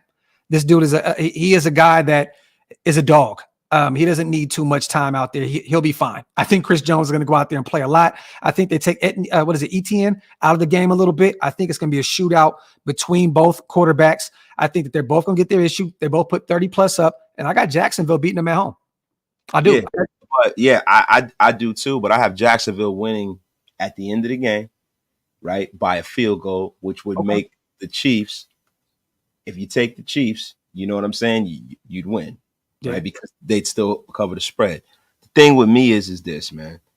I got Calvin Ridley having a crazy game. Yeah, I do too. But the other time, Mahomes lost in 2 weeks was the 2021 with the Chargers, man. Mahomes is 10-1, man. He is 10-1. In these situations, man. It's and I'm talking about from a gambling perspective. The chat is so funny. They're saying preach hammer. I love it. Shout out to the chat for sticking to the narrative. Shout out to Paul. Yo, no, but hey, okay, look. We got through this game. We don't want to talk about the Chiefs too much. Let's go to us. I already know right here you have the under because you have it 24-17, right? The over and under is 47. So you have an under, right? You're taking the under right there. No, I'm taking the over as far as what are we talking about? We're talking about the total points. Yeah, I'm taking the over, bro. I'm taking the over. So you have 24-17. So no, I don't have 24. You talking about our game? You talking about the Chiefs game? Our game. Oh, I'm an idiot, man. Yo, listen, bro. I was reading the chat. Oh, no. It's good. Screaming right now. You're taking the under because you have it 24-17. Yes, I'm definitely taking the under. Yes, I'm taking the under. But yo, the next person, listen, I got a list of all of you that are calling me him. All of you. I have a list in my next live when I'm controlling the chat. You will be unceremoniously blocked. I'm taking the over. I got it 31-28. They have us at plus 8.5. Buffalo 8.5 minus 8.5. So I'm taking the over. I think it's going to be 31-28 Raiders, and I think we get the victory. Is there really too much to talk about? I'm taking the under, man. Josh Allen doesn't look great. I think part of the reason why we're going to win this game is because Josh Allen's going to have issues moving the football, by drive killing turnovers, penalties, and like we said, man, Stephon Diggs, man. Yo, man. Yeah. Listen, man, if he's not right mentally upstairs, it's hard to be successful when you're not right upstairs. I think they have a real big issue brewing in that locker room, man. And I don't see this game going well for them. I see it being a competitive game, but I see them not being able to get the offense going into the second half. Like you said, smoking if you think we're putting up 38 points. Dark side, you have to, I'm going off of, I said 31 points, 31-28. Let's get to the next game. Seahawks and Lions. Seahawks are coming off of a loss, bro, to the Rams. Detroit Lions beat the Kansas City Chiefs. They're going to be riding high on all that momentum. They're back. They're back home in Detroit, so they got a home game. The over/under is 47.5. They got Seahawks plus 4.5. Detroit minus 4.5. I'll go real quick. I think that this is going to be. I think Detroit's going to steamroll the Seahawks. I'm not going to say steamroll. I'm going to say it'll be closer. It'll be closer. They're going to be out for blood. They're going to be out for blood. They got to win this game. They have to win this game. Yeah, this is a season-altering game. They have to win this game, but you know what, man? Everybody can't be winners, man. Detroit Lions, this is their year. I think this is the year that the Detroit Lions are really going to take their division, and I don't see them letting up. I think their confidence is at an all-time high, and I think that last year from Geno Smith was an aberration. I think Geno Smith is going to Geno, and I'm going to be honest with you, man. I see Detroit blowing out Seattle. I think it's going to be a Kenneth Walker game for Seattle. I think they're going to run the ball heavy. I think Geno, he'll run the ball as well, but I think they're going to struggle in the air. I think Detroit's going to get to him. They got a nice young player in Aiden Hutchinson. That's a dog out there for Detroit. That defense looks different this year. I got it somewhere around I'll say 28-20. So really, I got to take the over then, right? Yeah. I'm taking the over in total points, and I'm definitely taking the Detroit Lions. I'm taking the Detroit Lions. I think that spread is going to move a little bit, but if you're talking 4.5, I have the Detroit Lions beating them by 2 touchdowns. Okay, I like that. Let's get to these next games, you guys. Chargers and Titans. Go ahead and read this real quick, real fast. Wait, I gotta give me something quick. I'll be right back. Chargers and Titans, man, 2.5. You got the LA Chargers favorite over the Tennessee Titans. I think they're being a little too generous to the Tennessee Titans. The Tennessee Titans did not look like a good football team. You know what I mean? I know last week they played pretty decent against the Saints, but they're dealing with a whole nother animal. You're dealing with a 0-1 LA Chargers team with Justin Herbert coming in there and trying to right the wrongs. The problem with Justin Herbert is I think there's been a lot made of how good this kid is, man. There's been a lot made of how good this kid is, man. And I have some numbers. I took some notes on this. I was looking for my notes real quick. But and just if you give me a chance to find them, I'm a little fan here. Take your time, Wait. So I'm gonna say this real quick. You said that the over and under is 45.5, right? Plus 2.5 to the Titans. They're in Nashville. They look pretty good against New Orleans. It came down to the wire.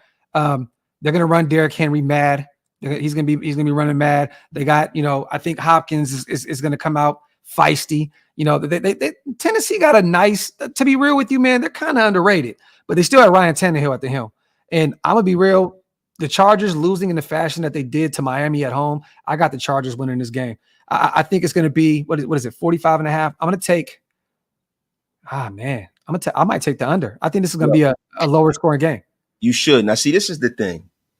My football wisdom has me saying that the Chargers are going to come in. They're going to win this game, right? But the notes that I took go against all of that. Okay. Right? Notes I took, man, that Herbert is an underdog as a favorite in his career, man. He is 15-31-5. Yeah. Yo, and also he's an underdog and he's terrible against the spread in the second half.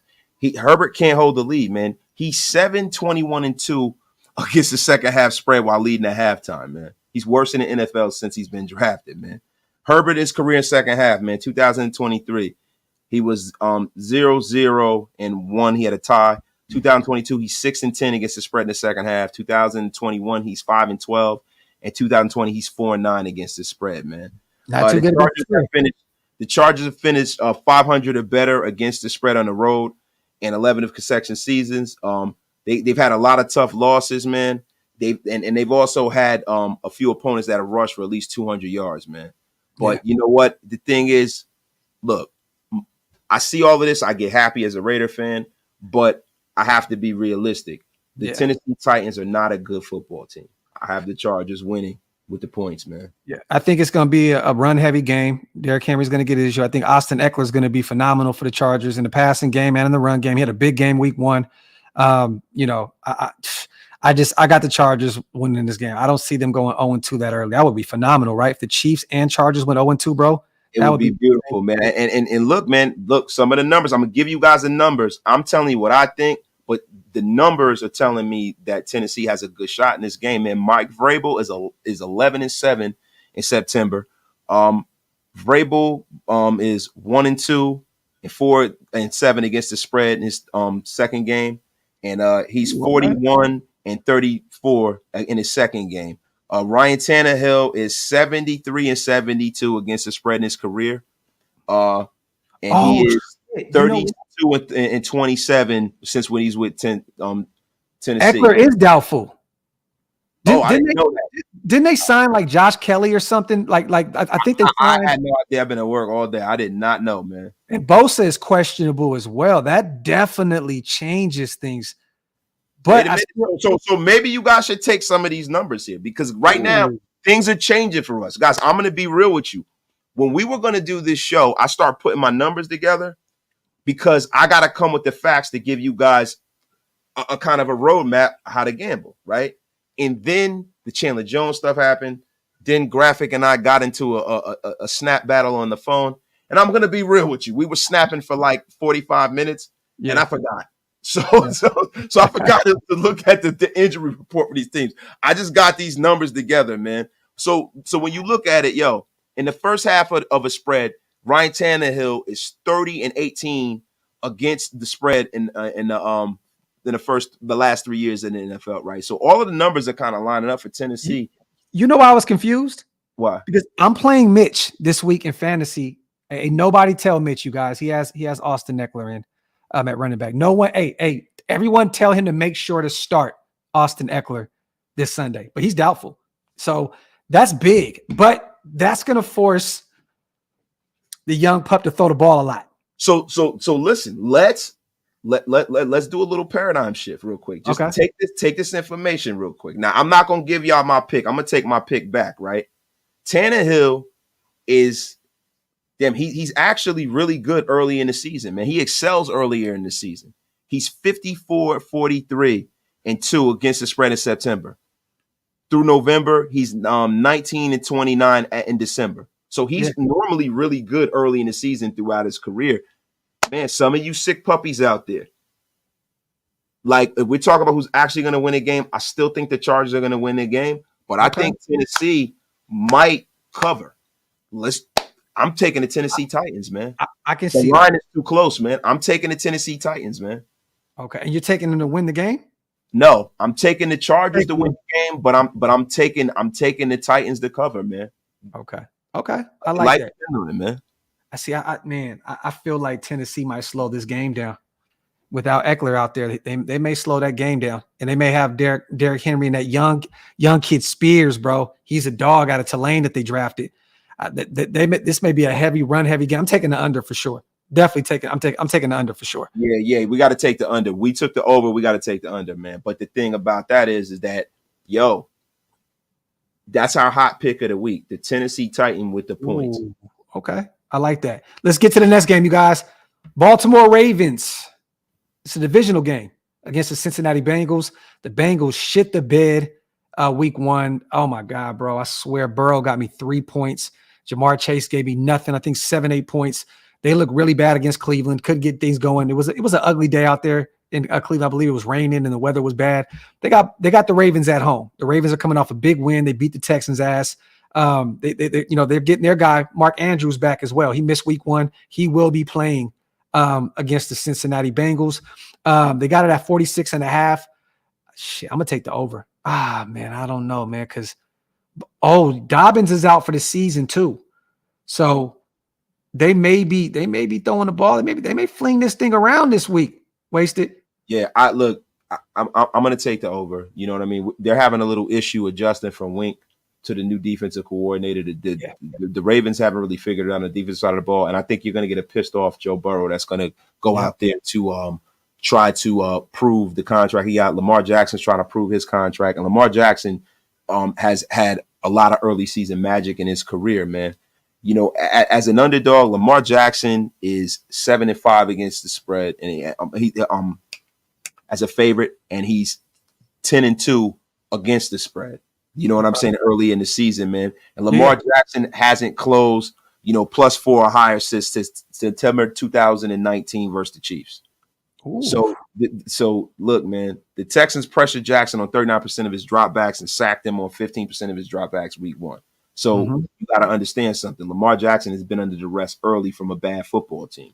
Yeah. Under John Harbaugh, the Ravens are 12-4 against the spread in week 1.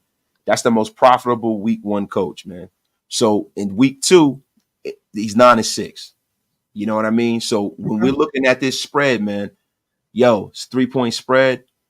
Some people have the Baltimore Ravens as road dogs. I say we got to take Cincinnati. This is going to be a close game.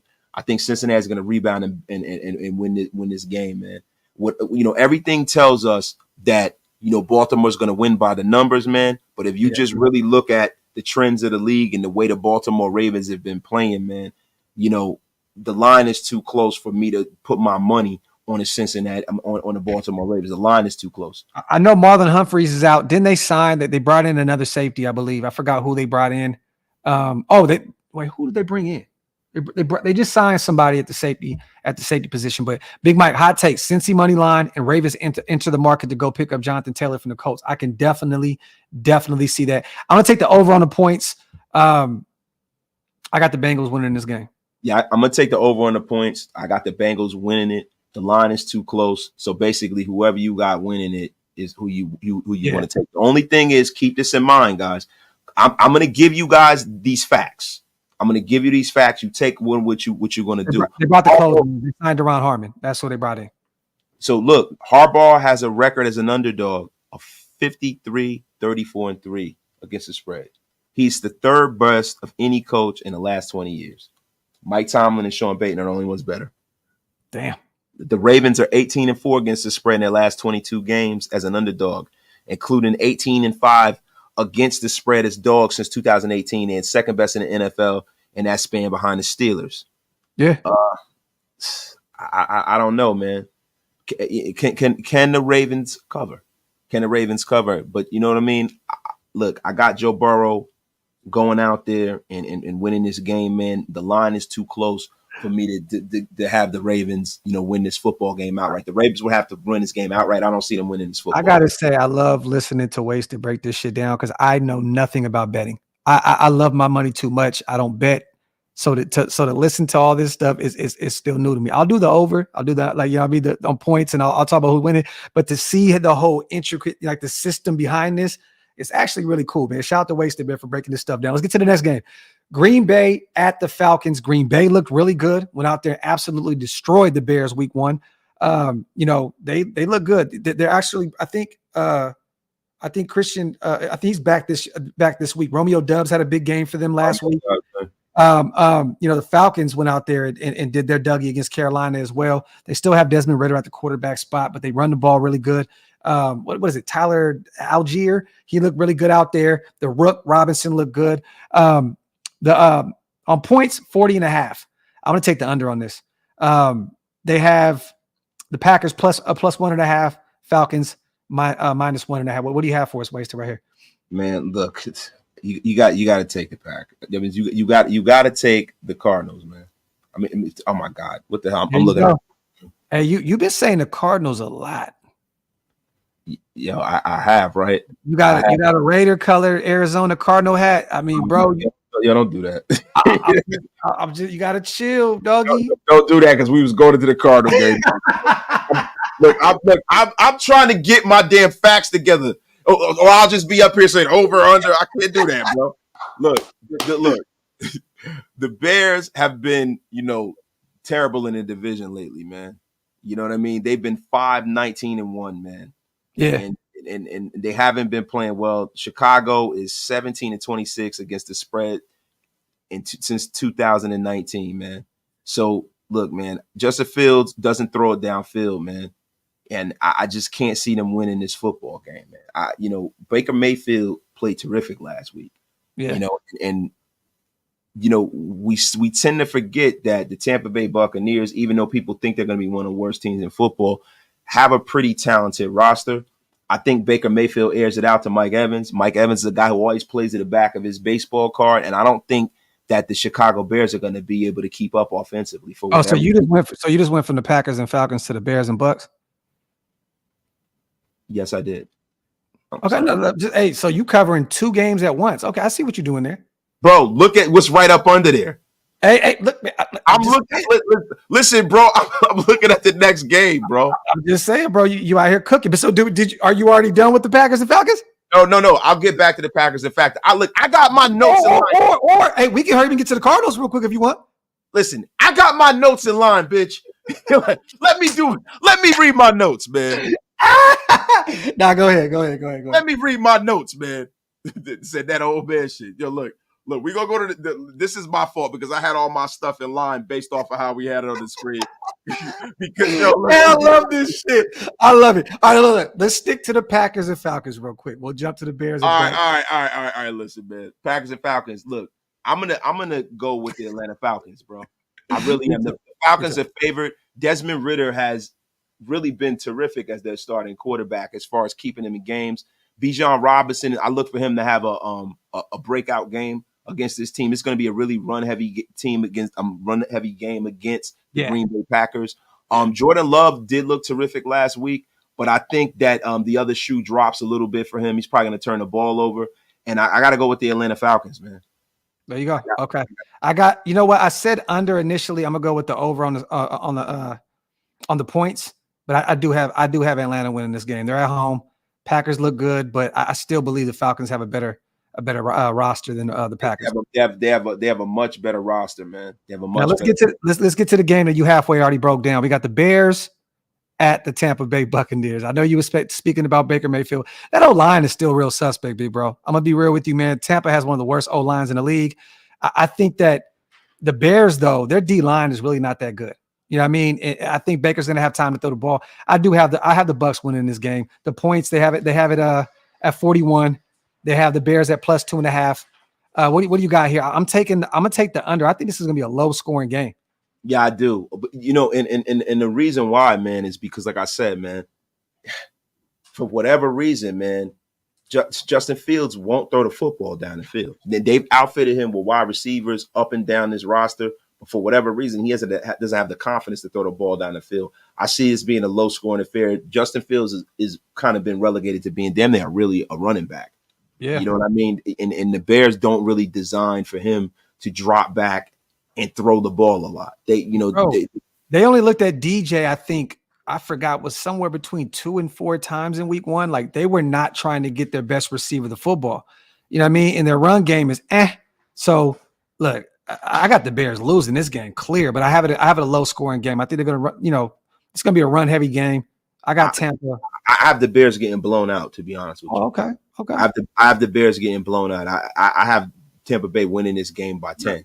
21-10. That's what I have this game. Let's get to the Colts and Texans. This is the battle of the bottom feeders. This is the shit bowl right here. Yeah, it's a divisional game, right? Anthony Richardson looked okay in week 1. They got some weapons over there. I mean, Jonathan Taylor is not there yet. You know what I mean? He'll be back probably week 5. He was kind of hinting at being back. Who they have at is it Deontay Jackson at running back right now? I believe I think Zach is still out with that arm injury. So this might be a tough game for the Colts. It's 39.5. I'm going to take the under on the points. They have Colts +1. I got the Texans beating the Colts. What you got going on? No, I got the Colts beating the Texans, and I got the Colts with the spread. I mean, the Colts in week 2 since 2017 are 12-8. In the last 20 years, they're 5-1 against the spread, man. So the Colts have always been historically better in week 2.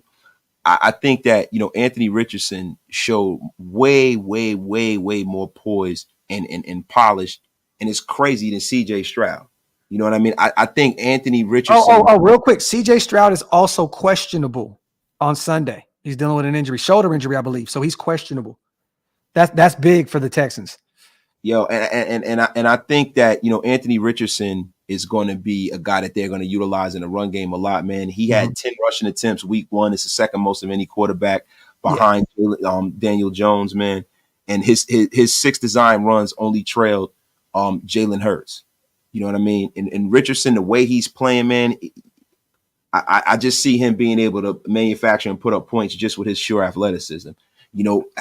Depending on C.J. Stroud to sit back and try to pick apart this team with his limited skill set at this point is something that I think in the long run, C.J. Stroud is going to be a very good quarterback. But I think early in his career, they're depending on him to throw the football around. The Colts do have guys up front that can play pretty well. DeForest Buckner is still there. They have decent guys. Leonard is still there. They have decent guys on the defense. I think they're going to present some problems for C.J. Stroud. I think the problems that are going to be presented for Anthony Richardson, he's going to kind of remedy with his athleticism and his talent. So shout out to John. We're not having Group do the best of the betting lines though. Let's just salute to you, John. Salute to Big Mike. I got over. I see 2 shitty teams going at it on offense. Texans win 34-31. So you're taking the over. Okay. I like that. Shout out to Big Mike. Big Mike knows this shit. Next time we got to bring him on the show too. Oh, look. This I'm preparing for Sunday. That's what we do. We prepare. Oh yeah, you guys do the show. Yeah, there you go. So we prepare for Sunday, yo. But see, the thing is, real fast. Let me read this super real quick. Wait a second. Adams 75.5 yards over. Eckler 45.5 yards over. He's doubtful for Sunday. CMC 69.5 rushing yards over. Tyreek Hill 0.5 TDs over. What do y'all think? Also, Hammer. Who do you got? Charlo versus Canelo. I got the over with Adams. I got the under with Eckler because he is doubtful. He's probably not going to play. CMC, I'm definitely going over. And Tyreek Hill, I'm taking over for sure. So there we have it. Real quick. All right, let's get to the next game, man. We got the Niners and the Rams. The Rams look pretty well week 1. They're without Cooper Kupp, though. Stafford looked pretty good, man. But that Niners defense is just stifling, bro. Like, that's a tough bunch right there, bro. The over and over, the points they have it at 45.5. That's a lot. I'm going with the under on that. Yeah, I'm definitely going with the under on that. But it's a divisional game. So these teams are used to playing each other. I don't see. Yeah. I don't see them ringing up a lot of points. I have the 49ers winning that game. Yeah, me too. I mean? Yeah. I have the 49ers winning that game. But the thing is, the points? They got the Rams at +7.5. Yeah, look, I have the 49ers winning that game at over a touchdown. I do. I have the 49ers winning that game by 10. So I'm going with the 49ers, the favorite. Listen, man, that defense is stifling. They got everything rocking and rolling. And to be honest with you, the Rams at this point, they need some help somewhere around. Cooper Kupp is not going to come back. They said he's going to be coming back within the next few weeks, man. But the Rams need help, man. When I see Matthew Stafford play the last few weeks, man, he's been having problems locating people to get the ball to. He has problems locating guys that can get open on their own, that can kind of get out there and make some dynamic plays. He's very, very limited right now. And I think that normally this would be a better game than this, man, but he has really no help at this point. I'm looking at my Twitter was going crazy. I was trying to see what's going on. Big Mike got it 24-20 the Niners. Okay. I think that's close. Big Mike, you like, I think, look, I know it's a divisional matchup, but just how I see it, if the Rams were at full strength, I'd have the game there. But because they don't have any help on offense, I think Matthew Stafford is going to get dealt with. He's going to get hit a lot this game. I think the 49ers win this by 10, man. Yeah, okay. I got 31-14 Niners. Real quick, let's get some comments in real fast. Rams kept it close. Rams plus 7.5. Yeah, Q. We didn't talk about that. Rashaan Evans did ask to get his walking papers out there in Philly. He wants to go elsewhere. He did say there was other teams looking at him. I hope that we are one of them looking at him, potentially add him into our linebacker room. We've been talking about Rashaan Evans for a long time. Hopefully, now that he's no longer a Philadelphia Eagle, definitely somebody we should take a look at. Yeah, he was terminated from the practice squad. Per his request. Facts, Sean. Facts. All right, let's get to the next one, man. Giants and Cardinals. Cardinals look like shit. Giants look like shit. That offensive line is terrible out there in New York. The Cowboys beat them 40-0. Daniel Jones had maybe 1 second at all times to get rid of the ball. Waller, I believe, had about 30 yards in the air. He's dealing with that nerve problem in his hammy. They haven't gotten a chance yet to get their rookies going and Hyatt. You know what I mean? And Saquon Barkley is pretty much the number one weapon outside of Waller.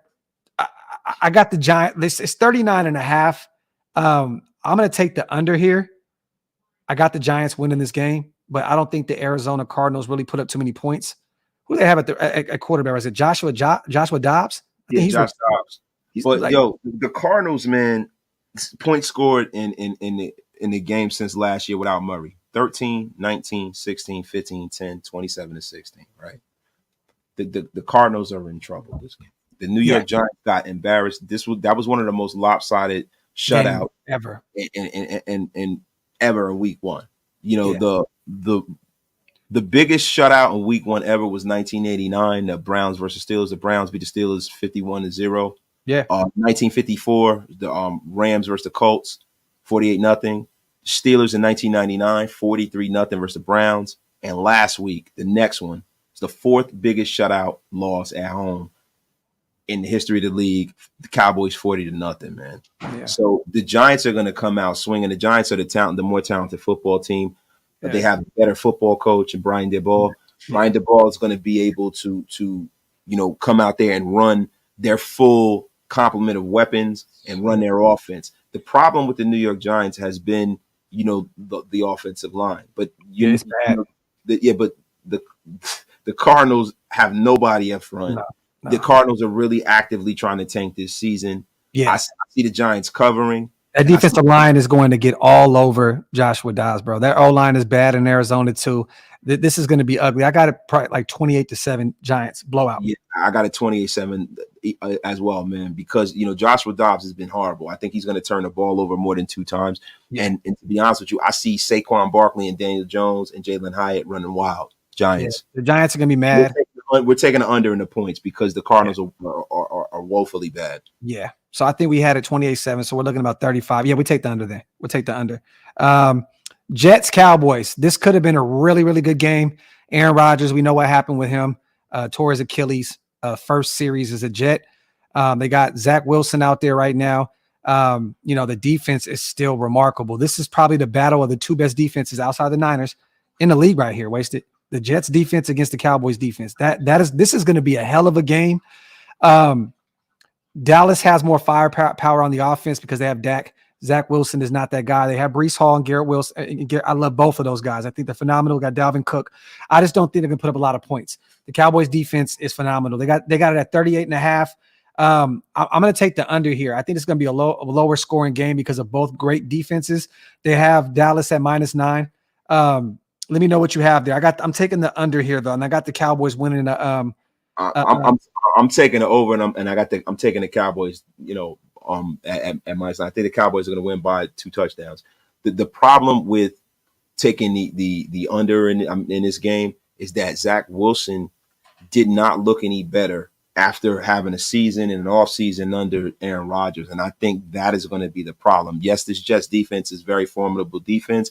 But it is hard when you're in bad down and distance situations. It's hard when your quarterback is turning the football over. I have Zach Wilson thrown 2 interceptions this game and fumbling. So I think with that high power Cowboy offense, the defense is going to turn some offense for the. I think and listen, take this to the bank. I think the Dallas Cowboy defense scores. I got Diggs with a pick 6. I think the Cowboys are going to win by 2 touchdowns. Yeah, I got the Cowboys winning at 38.5. I'm taking the under here. I think it's going to be a lower scoring game because of both great defenses. They have Dallas at -9. Yeah, so I think the Dallas Cowboys defense scores and has the Dallas Cowboy offense in really favorable situations. I see them rolling the New York Jets. Micah Parsons with 3 sacks. And I think Diggs takes one to the crib. Gilmore may even get one as well. That defense is crazy. But Big Mike says Jets dial in the run game, which they will. You know, they got Dalvin Cook, they got Breece Hall, they have and they got Michael Carter. They got a 3-headed monster out there. That's a guy that I wanted to talk about too, because we need a true running back too. Zeus ain't it. I would definitely be calling the Jets, seeing what the hell they're doing with Michael Carter. They got Dalvin Cook. Michael Carter is a perfect compliment to what we do here. Watched him since North Carolina. I'm a huge fan of Michael Carter. I think he had like 600 yards his rookie season, 400 the following year. This is a guy that can give you at least 500 yards a season, man. I'm looking at Michael Carter. I would make a call to the Jets to see what's up. But I'm taking the under. You're taking the over. I'm taking the over. I have the Cowboys rolling the Jets the same way they did the Giants. Because look, I'm not talking about shutting them out, but I have them rolling them and dropping at least a 30 burger on them. You know, and this is why. And Lunatus Pale Moon said it the best. The Jets' offensive line is almost as bad as the Giants. They have a lot of names, they have a lot of high draft picks, but their offensive line is bad. Yeah. And you can't have a bad offensive line with these guys, man. These guys are game wreckers. DeMarcus Lawrence, man, Micah Parsons. You have all these guys in the secondary, man. I gotta disagree with their offensive line being as bad as the Jets, but they're not a great unit. They have Tucker. I like him a lot. I'm not gonna say their O-line is bad. I'm just gonna say Becton's been hurt a lot. I know that. I'm just saying they have a line. They have a lot of talent, but the sum of their parts, it like statistically and the way that they play together is bad. Talent-wise, like even the New York Giants have a lot of high draft picks, and they have a lot of guys that are supposed to be good, but for whatever reason, it is not working. The New York Jets are in trouble this game.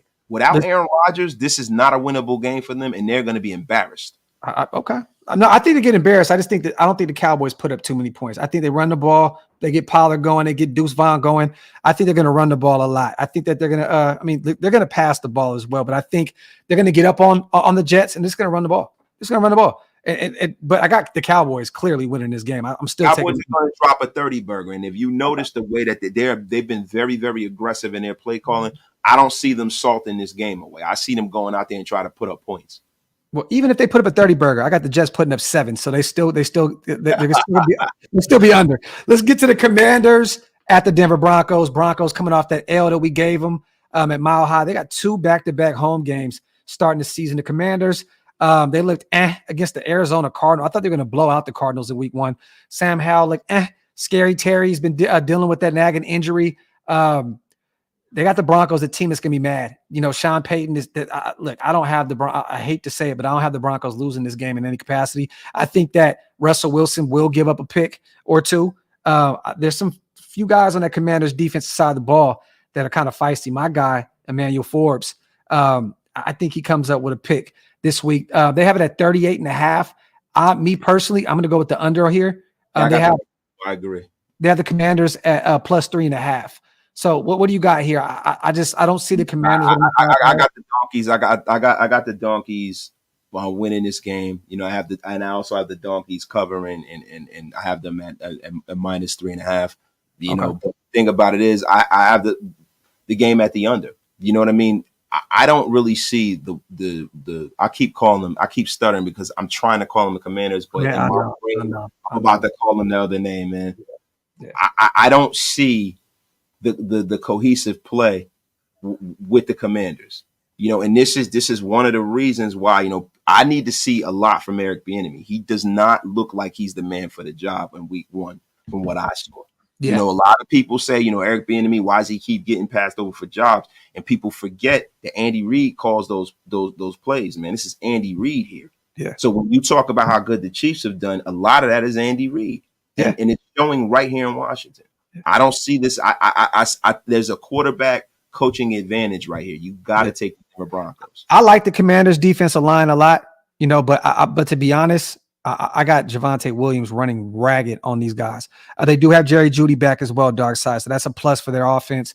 I'm taking the Denver Broncos, but I'm going to take the under here. I don't think this is going to be a high-scoring game. It's going to be a low-scoring game. under, man. This is a game that's in the early 20s, low teens for both teams, man. Yeah. I can't see them going over 38. Agree. And Denver had a problem scoring last season. I know they got Sean Payton.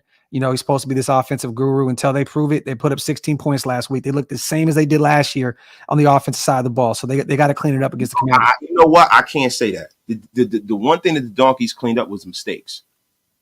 You know, that was a hard game. 1 week. So, but yeah, I hear you. I definitely hear you. They made a lot of mistakes. They turned the ball over a lot last year. It looked like a cleaner team. Yeah. I think you're going to get a better result from a way worse team than the Raiders. Melvin Gordon was just handing the ball to defenders. Just here, take it. And just go ahead and do it. Here, Meek, take that shit and run it in. Let's get to the next one. Miami Dolphins, Patriots. This is going to be a good game here, man.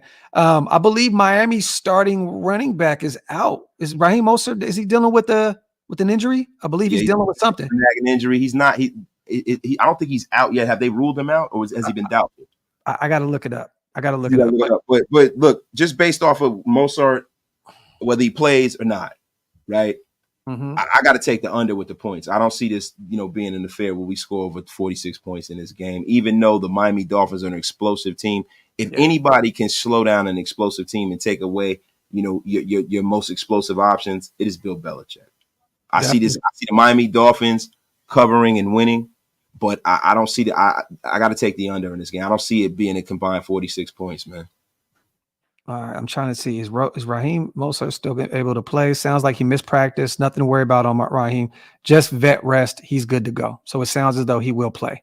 And it looks as their left tackle, Teron Armstead, he was listed as a limited participant, but it looks as though he will play also. Look, man, I know the Patriots are going to come out mad. They played Philadelphia really well last week. Mack Jones looked really good out there, wasted. They're at home. The Dolphins coming off that emotional win last week to the Chargers. I got the Patriots surprisingly winning this game. 46.5. I'm going to personally take the under. I don't think that Miami's going to be able to run the ball in that defense. I think Tua is going to be, he's going to get Tyreek involved. He'll get Waddle involved, but I don't know if they're going to be able to put up a lot of points on that defense. Me personally, they got New England +3. On the points, you guys, I'm taking the under. You taking over? No, I took the under. Okay. And I got the Patriots. I took the under, but I took the Dolphins. I took the favorites. Okay. I mean, listen, man. Tua is 20-14-1 against the spread. You know what I'm saying? He's 8-9-1 at home, and he's 17-7 against the spread in the Eastern Time Zone. Man, Tua's 4-0 against the spread versus the Patriots too. So you know what I mean. Tua's played very, very well against them. I got to go with the Dolphins. I think the Dolphins are going to take the AFC East. Okay. Salute to Junior. Yeah, I haven't watched it yet, but people were hitting me up saying that the Autumn Wind was playing. I got to check that out. It makes no sense to me, Junior, why they would have the Autumn Wind song playing with the Niners in Philadelphia. That's just weird. I'm definitely going to watch it tonight, though, after SmackDown is over. Salute to Junior, man, my dog, on a $5 donation. Let's wrap this thing up here, you guys. Got a couple more games. Look, you know what? Not much analysis. Let's just run down the gambit of games real quick, man. Let's go. Saints, Panthers. I got the Saints. The over. I mean, the total of points is 40. I'm gonna go over. I think the Saints put up a lot of points. I think Carr goes crazy against the Carolina defense. Yeah, I do too. I'm taking the favorite Saints, and I'm taking the over. Yeah, me too. Browns Steelers. This is a tough game, man. I'm taking the over in points, man. I think this is going to be a high scoring affair, to be honest. Ooh, I'm taking the under. Here. I think this is going to be a running affair. I think they get Najee involved. They don't have Deontay Johnson. They're down a receiver. They're going to try and get Najee going. I think Cleveland's going to run Chubb like crazy. I think they got Watson. He's going to get his issue too. I'm going to go under. I think they run the ball. Oh, you know what? It's 39. I'll take the over. I think it's going to be like a 24-21 game. Close game. But I'm taking Cleveland to win this game.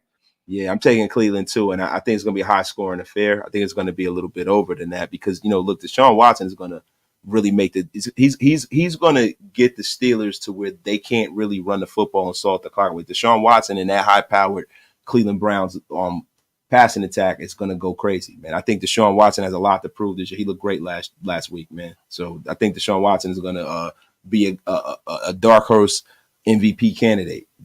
Okay. I like that. Let me see. Let me get right here. How many more games we got? That's it, right? Yeah, we ran the gambit. We're We done. Okay. There We we ran go. the gambit like the X-Men. Guys, that was a little choppy, but next week and Sunday, the the gambling advice will go sick and silly. It's going to be crazy. We're going to have all our facts lined up, and it is going to be immaculate. We are stretching and pushing our pen here at Shieldmore. We are trying to give you the most excellent content that you could possibly have, everybody. I'm gonna remain choppy, you guys, because I don't know shit about betting. So hey, shout out to Wasted for upping this game, because I'm telling you right now, I'm going to forever stay right here at the level I was today. But salute to Wasted Talent for saying we about to up it. I thought you did a great job, bro. I did. You know what I mean? No, look, you know me. I like to be, Yeah, no, I know, but I mean, hey, bro. See, this is another thing about me, right? And I don't think a lot of you guys realize that. All of these like facts and stats and things like that, I don't write anything down. I always remember everything. Today, I wasn't able to do that. Normally I remember everything, but I wasn't able to memorize this stuff today. So sorry, guys. Either way, it's still that grade A content. Salute to Dan, man. We're gonna be doing this every week, you guys. Like I said, you'll see improvement week in and week out. And to be real with you, I'm gonna do my homework on this stuff too. Once I put my mind to something, it's gonna be A1. So we're gonna have, what we're gonna do is we're gonna put our faith to action. I'm starting a DraftKings account. I'm gonna put a couple dollars. Put a couple dollars in there. Put a couple dollars in there. I'm gonna show you guys my progress throughout the week, and we can track it, guys. There you go. Salute to everybody here in the building, you guys. We will be live tomorrow. I know I have the 20K celebration, you guys. I would love for everybody to pull up and just celebrate with us, man. You know what I mean? We're gonna have some fun, tell some stories, tell some of our, favorite stories of what it took for us to get to 20K. I'm hoping that my Shieldmore brothers will be there. I'm gonna invite. I'll see if Mitch can pull up. I'm gonna see. I'm gonna send the invite to a few other guys and see him to pull up. But we're gonna be kicking it over here tomorrow night, you guys. 10 Eastern, 7 o'clock Pacific time. Make sure to pull up. If there's anything else to talk about tomorrow morning, I will be doing a coffee and convo. I was gonna do one this morning, but I said, you know what? And Wasted had a show lined up. We said, why do that? We can just combine the shows. We love to do these shows together anyway. You know what I mean? So it is what it is. Salute to Franklin Skinner, our Planet Raiders brother in the building. Real quick, want to say planetraiders.com, you guys, for everything Raider related. Go check out Franklin Skinner's articles, Big Mike articles, Wasted Talents articles. You already know what time it is.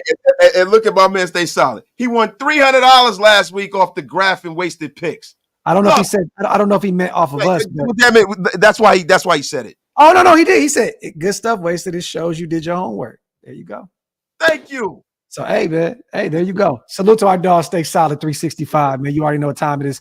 What you want to say anything on the way out? Let me repeat this one more time to the people in the building. For those who have been ordering Oak Las Vegas the past 2 days, your orders will be going out next week. All right. Trust me, they will be going out next week. Other than that, like I said before, the show, 20K to be tomorrow. OakLasVegas.com for the gear, planetraiders.com for everything else, woodsonwhiskey.com for the goat whiskey. And Wasted, what you got? Hey, nothing, man. Look, y'all tune in Sunday morning. Wake up with Wasted and Big Mike. It's going to be early in the morning. Coffee and convo before the game. Graph going to be doing the game, and then Wasted is going to be live right after the game. It is you're not going to want to miss it. It's going to be another Shieldmore takeover on Sunday and Saturday tomorrow. Let me tell y'all something. I'm going to have an embarrassing story about Graph tomorrow. Say, no, I'm kidding around. Yo, we're going to celebrate our brother, man. Congratulations to you, bro. I want to say that shit publicly, man. Yo, appreciate you, bro. Yo, the grind is the inspiration, bro. Shout out to you. There's nobody more deserving in YouTube than you, brother. And I can't wait to have a good time tomorrow, man. I might even have a drink with y'all. We're going to have some Woodson whiskey tomorrow. I'm saving that. Everyone else. Listen, what I'm going to do is I'm going to take a shot for my bro. Take some Woodson whiskey. Shout out to Woodson whiskey. We're going to be live tomorrow, y'all. There you go. Salute to everybody in the building. On the way out, you guys, wipe them feet and make sure you subscribe to both channels. Our next goal, you guys, get Wasted to 8K. Get Wasted to 8K. So make sure when you leave here, go over to Raider Nation Unlimited and hit that subscribe button. And let's get our brother up to his next goal. And let's get 10K at least by mid-season. I think we can do that. It's going to happen. It's going to happen, There man. You go. There you go. The nation been had my back, man. I love it, man. Nah, but stay tuned. Yeah, shout out to Jackson. Let's get hammered at 8K. There you go. Salute to my dog, John. Hey, Graf, do me a favor, man. Who said that? Hug said that? Blocked! There you go, man. With that being said, me and Hammer will be doing the watch party for the game, you guys. So I know Andy will probably pop in. Stu will probably pop in. We're gonna be doing the whole game like we did last week. And then I'm gonna be getting ready to go fly out to Vegas the following week to do what we do with Blackout. So stay tuned for that. Other than that, man, we love y'all. We appreciate y'all. We are outro. One. Look all that content. Content.